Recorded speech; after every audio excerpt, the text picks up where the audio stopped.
बघा, आज कराड शहराच्या प्रमुख पदाधिकारी कार्यकर्त्यांचा आज एक मेळावा होता आणि या मेळाव्याच्या निमित्तानं आज इथं पक्षाची भूमिका मी तुमच्या समोर मांडलेली आहे.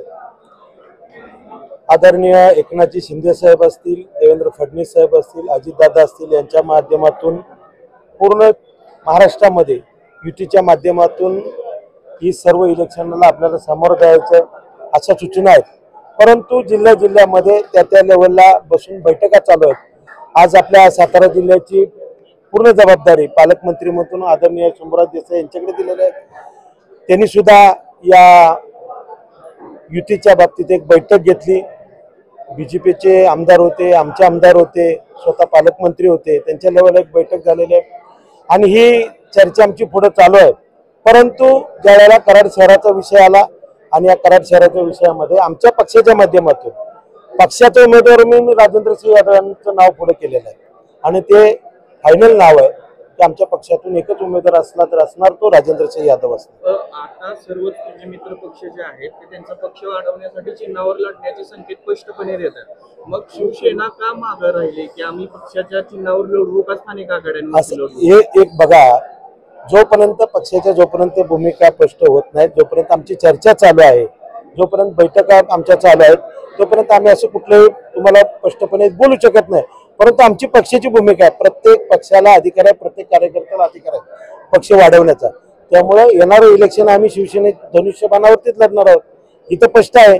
परंतु पक्षाची जोपर्यंत भूमिका आमची स्पष्ट होत नाही की युती आम्ही कुठल्या माध्यमातून करतोय, कशी करतोय, तोपर्यंत आम्ही तुमच्या ज्या प्रश्नाचं उत्तर देऊ शकत नाही. परंतु मला तेच विचारायचं आहे, तुमचे मित्रपक्ष असलेले भाजप हे सरळ थेट माध्यमांमध्ये सांगतोय की आमचा शिवबाळाचा नारा आहे आणि आम्ही आमच्या पक्ष नेतृत्वानं सांगितलं आम्हाला चिन्हावरती आम्ही लढणार आहे.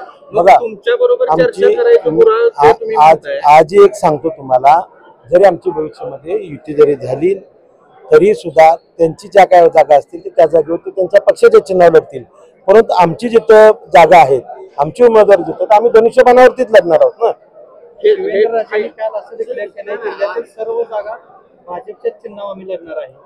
त्यांचं बघा, आता ते नेते आहेत, त्यांच्या लेवलला ते बोलले असतील. मी एक पक्षाचा कार्यकर्ता आहे, संपर्क प्रमुख म्हणून या सातारा जिल्ह्याची धुरा सांभाळत आहे.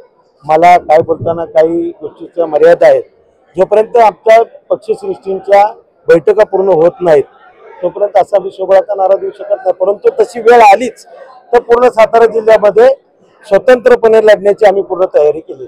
कराडाजींनी काही वेळापूर्वी सांगितलेलं आहे, पाटणची ज्या पद्धतीने निवडणूक होणार आहे, ज्या पद्धतीने भाजप आणि शिवसेना महायुतीचा निर्णय घेत तोच राज्यात जिल्ह्यात राबवला जाणार. बघा, मी आत्ताही सांगितलं तुम्हाला, ते नेते आहेत, ते बोलू शकतात, त्यांच्या पद्धतीने ते बोललेले आहेत. परंतु मी एक पक्षाचा पदाधिकारी कार्यकर्ता म्हणून तुम्हाला आज इथं सांगतो, भविष्यामध्ये ज्या काय प्रसंग येईल, जी काय युतीच्या बाबतीतून आमची चर्चा पूर्ण होईल त्याच्यामध्ये आम्ही सामोरं जायला तयार आहोत आणि पूर्ण जिल्ह्यामध्ये पूर्ण ताकदीनं, जर का उद्या युती नाही झाली तरी सुद्धा आमची पूर्ण जिल्ह्यामध्ये ताकदीनं लढण्याची तयारी आहे. देसाईंना टोला लगावलाय की तुम्ही पाटणमध्ये जे अनुकरण करताय.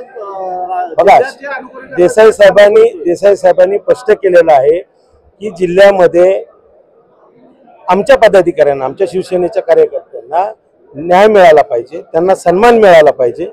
सन्मानपूर्वक जर गोष्टी असतील तर पुढे जायचे. जर आमचा सन्मान होणार नसेल तर आम्ही स्वतः तयारी आहे आमची. सन्मान ठेवलेला नाही असं मी म्हणत नाही. अजूनही चर्चा चालू आहे, त्यांच्या बरोबर. आम्ही बी आमच्या पक्षाची भूमिका आज मी डिक्लेअर केली.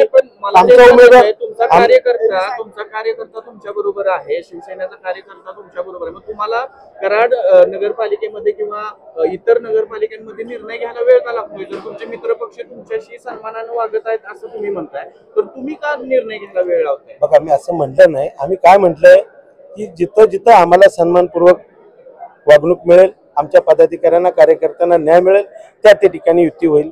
ज्या ठिकाणी मिळणार नाही त्या ठिकाणी आम्ही आमच्या पद्धतीने आम्ही ताकदीने लढू. विषय येतच नाही ना. मित्रपक्ष अजित पवार जे आहेत, अजित पवारांचा जो राष्ट्रवादी आहे, त्यांना बघा, आमची महायुती आहे. महायुतीमध्ये आम्ही तिन्ही पक्ष एकत्र आहोत. ज्या ठिकाणी प्रत्येकाची वेगवेगळी ताकद आहे, काही ठिकाणी आमची ताकद आहे, काही दुसऱ्या ठिकाणी त्यांची ताकद आहे, ते आम्ही समन्वयाने या विषय सगळे मिटवत आहोत.